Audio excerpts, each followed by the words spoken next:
Welcome back to our channel. In today's video, we will guide you through the simple steps on how to send photos as documents in a WhatsApp broadcast.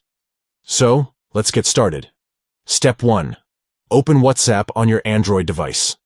Step 2. Now, open your broadcast. This is where you can send messages and media to multiple contacts at once. Step 3. Look for the attachment icon, usually represented by a paperclip or a plus sign. Tap on it to access the various sharing options. Step 4. Among the options, select Documents.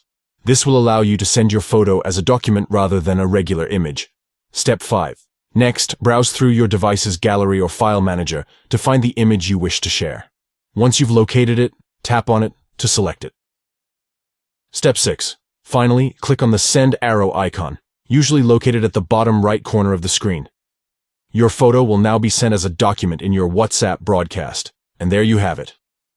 You've successfully sent a photo as a document in your WhatsApp broadcast.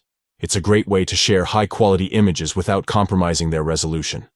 If you found this guide helpful, don't forget to give this video a thumbs up and subscribe to our channel for more useful tutorials. Thanks for watching, and we'll see you in the next video.